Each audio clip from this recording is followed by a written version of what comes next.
Hi everyone, this is a video for Todd Revito's SensorCraft. Most people are familiar with Minecraft, and for this project we're using a Minecraft type environment created in the Python programming language. The Air Force Research Laboratory Sensors Directorate, located in Dayton, Ohio, created this guide to inspire kids of all ages to learn to program and at the same time get an idea of what it's like to maybe be a scientist or engineer for the Air Force. Python is an amazing programming language that is a widely used high-level language. Python's design philosophy emphasizes code readability with a code syntax that allows programmers to express concepts in fewer lines of code than would be possible in other programming languages, such as C++ or Java. See the excellent Wikipedia page on Python for more information, and a link will be in the description. To demonstrate the expressive power of Python, consider that we can create a Minecraft-like game in Python in just under 900 lines of code. The game in this tutorial is not a complete Minecraft clone, but it's functional and offers us the opportunity to explore adding more functions to it. Python is used every day at Air Force Research Labs in all of our technical directorates. Over the last 10 years, the language has excelled for science and engineering projects, with an emphasis on high-performance computing. The Air Force Research Laboratory is home to some of the world's fastest supercomputers, with the most recent supercomputer named Thunder, which has over 125,000 CPU cores which read and execute program instructions, capable of computing 5.62 petaflops, which is equal to 10 to the 15th operations per second, and it runs Python. This project started with open source code from GitHub, link in the description. This code is open source with the original license in the file named license in all caps. Take note that we are permitted to use and/or modify it. The original code is in main.py, and the original texture is called texture.png. We'd like to give a thanks to Fogelman for their effort. Their project is an amazing foundation to build a STEM project. In science, it's not unusual to start with somebody else's work. Sir Isaac Newton is quoted as saying, "If I have seen further, it is by standing on the shoulders of giants." Newton was talking about how science builds upon the base that's been built before. We could argue nowhere in the history of mankind has the shoulders of giants concept been used like it has been in software. Software is easy to replicate and share. In Sir Isaac Newton's spirit, this guide will be on GitHub for all to modify, edit, and add. If you make a cool programming exercise or a useful edit, please feel free to submit that modification to GitHub using the link in the description. So this video is for Windows, but the process for Mac and Linux is very similar. We're going to be using a text editor named Python idle for this guide. Idle offers an installer, editor, and terminal in one single package. This editor is great for beginners. Python has a text editor that automatically installs when you install Python, which will work great for this guide. So now we're going to go install Python. So we're going to open up a browser, and we're going to type in python.org/downloads.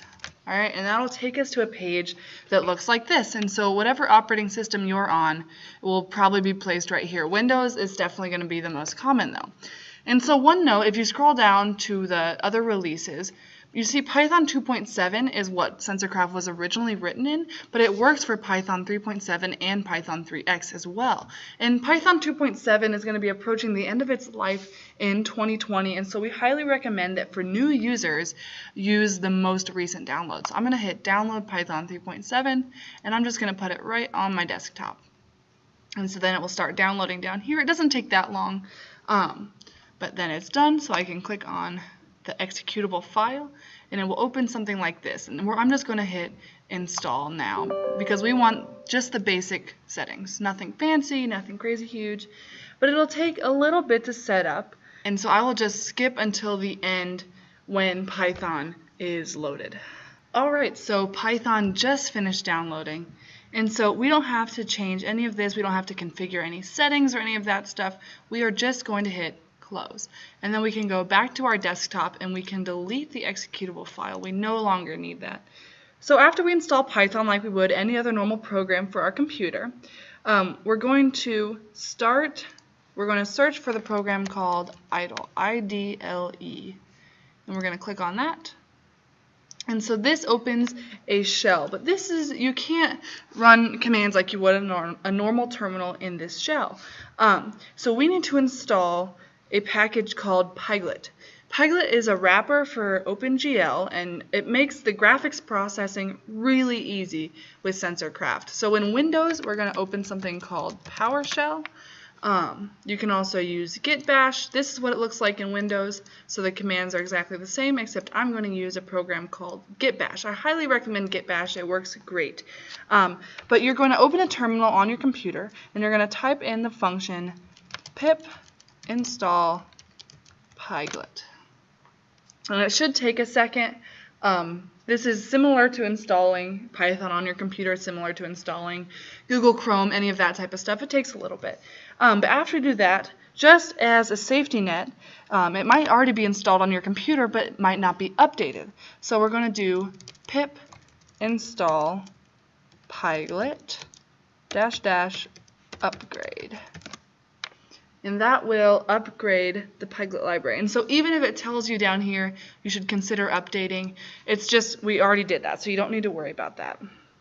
And then when you're trying to run your code, if you get a strange error that says import error, cannot import name gl_info, that usually means that you're not using the correct version of Pyglet. So if you get that error, make sure to just come back to your terminal, run that pip install pyglet -- upgrade, and you should be all right.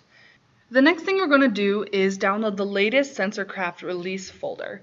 So the easiest thing to do is just download the folder onto your desktop and unzip it there. So we're going to open a internet browser tab, and we're going to copy and paste the URL, or just click on the URL from the description that will take you to our GitHub page. And then we're going to go down here and we're going to hit clone or download and just hit download zip. And so this will download a zipped version of all of these files on your desktop.